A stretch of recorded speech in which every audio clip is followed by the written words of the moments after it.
Bismillahirrahmanirrahim. Assalamualaikum warahmatullahi wabarakatuh. Hamdan wa syukurillah. Pertama-tama, marilah kita bersama-sama memanjatkan puji dan syukur atas kehadirat Allah Subhanahu wa Ta'ala yang telah memberi kita kesehatan, kesempatan, dan kekuatan untuk berceramah pada malam hari ini. Tak lupa pula kita kirimkan salam dan salawat kepada junjungan Nabi besar kita, Rasulullah Sallallahu Alaihi Wasallam, yang telah membimbing kita dari zaman kebiadaban menuju zaman yang beradab. Saya Andul Fayuga dari kelas M91 akan membawakan ceramah yang berjudul Bagaimana Manusia Bertuhan. Nah, sebelum saya memulai ceramah ini, saya ingin bertanya, apa sih tujuan dari ceramah tersebut? Nah, di sini saya akan menyimpulkan bagaimana manusia bertuhan. Ma'asyiral muslimin ar-rahimakumullah. Jadi, filsafat ketuhanan adalah pemikiran para manusia dengan pendekatan akal budi tentang Tuhan. Usaha yang dilakukan manusia bukanlah untuk menemukan Tuhan secara real. Mungkin teman-teman sering mendengar yang namanya real. Real itu seperti nyata. Setiap manusia pasti selalu mempunyai kepercayaan seperti nyata, menganggap Tuhannya itu nyata. Mencari pertimbangan kemungkinan bagi umat manusia untuk kebenaran tentang Tuhan. Ma'asyiral muslimin ar-rahimakumullah. Sebelum diciptakannya manusia, kita mungkin sudah mengetahui siapa Tuhan kita. Namun, filsafat ketuhanan adalah pemikiran tentang Tuhan dan pendekatan akal budi, yaitu memakai apa yang disebut dengan pendekatan filosofi bagi orang yang menganut agama tertentu seperti menganut agama Kristen, Hindu, Buddha, Islam, dan lain sebagainya. Akan menambahkan pendekatan wahyu dalam usaha pemikirannya. Dalam perspektif masalah ketuhanan, kebenaran, dan keberagaman dicarikan penjelasannya dari sesuatu yang dianggap sakral. Dalam dikultuskan karena dimulai atas dari Tuhan sendiri wahyunya. Artinya, kesadaran tentang Tuhan, baik buruk, cara beragama, hanya diterima kalau berlandasan Tuhan sendiri. Adapun manusia yang benar-benar bertuhan itu, menurut hadis Nabi, orang yang sedang bertuhan, jatuh cinta cenderung selalu mengingat dan menyebut orang yang dicintainya atau Tuhan. Man ahabba syai'an qad surah disukruhu. Kata Nabi, orang juga bisa diperbudak oleh cintanya. Man ahabba syai'an fafu'udduhu. Kata Nabi, ciri-ciri cinta kepada Tuhan ada 3. Yang pertama, lebih suka berbicara kepada Tuhan yang dicintainya dibanding dengan yang lain. Yang kedua, lebih suka menyendiri untuk membicarakan dengan Tuhannya dibanding dengan yang lain.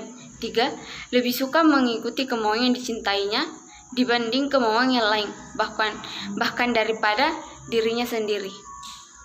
Bagi orang yang telah jatuh cinta kepada Allah Subhanahu wa Ta'ala atau kepada Tuhannya, maka ia lebih suka berbicara kepada Allah Subhanahu wa Ta'ala dengan membaca firman-Nya, lebih suka bercengkrama dengan Allah Subhanahu wa Ta'ala dalam iktikaf, dan lebih suka mengikuti perintah Allah Subhanahu wa Ta'ala daripada perintah yang lain.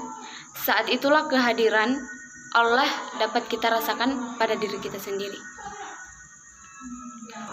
Baik, perintah Allah itu seperti apa? Perintah Allah itu seperti kita rajin beribadah, seperti menjalankan sholat 5 waktu, berpuasa, dan mengeluarkan zakat. Adapun teori lainnya, kita keluar dari prinsip-prinsip agama. Islam. Kita mengacu kepada agama-agama lain. Bagaimana Tuhan disembah masyarakat agama lain? Dalam sosiologis, agama dipandang sebagai sistem kepercayaan yang diwujudkan dalam perilaku sosial tertentu, berkaitan dengan pengalaman manusia, baik sebagai individu maupun kelompok. Oleh karena itu, setiap perilaku yang diperankan akan terkait dengan sistem keyakinan dari ajaran agama yang dianut. Di samping itu, kita juga memerlukan yang namanya spiritualitas. Alasan mengapa manusia memerlukan spiritualitas yaitu ada 6 alasan mengapa kita membutuhkan spiritualitas untuk tetap mampu mengajarkan panggilan hidup di dunia ini. Yang pertama, karena manusia adalah makhluk ciptaan yang terbatas yang memiliki kebebasan untuk memilih. Yang kedua, untuk menjaga integritas diri kita di tengah realita dunia dan fana yang tak tertentu. Yang ketiga, untuk mengembangkan hati nurani yang takut akan Tuhan. Yang keempat, untuk mengendalikan dorongan ego dalam diri kita. Yang kelima, menjalankan panggilan hidup kita adalah anugerah pemberian dari Tuhan.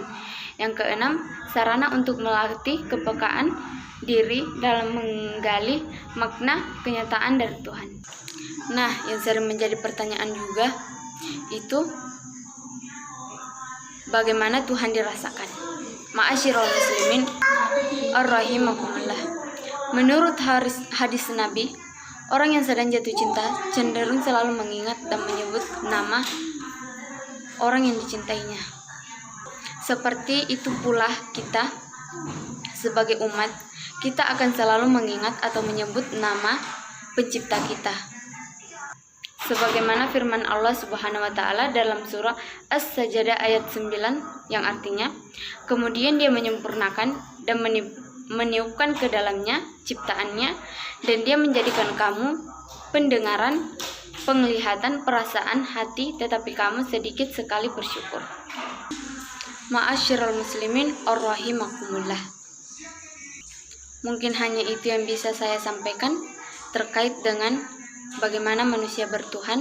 Semoga ini bisa menjadi pelajaran bagi kita setiap umat manusia, baik itu umat Islam, Kristen, dan lain sebagainya. Jangan sekali-kali meninggalkan Tuhan, karena Tuhan tidak pernah meninggalkan diri kita.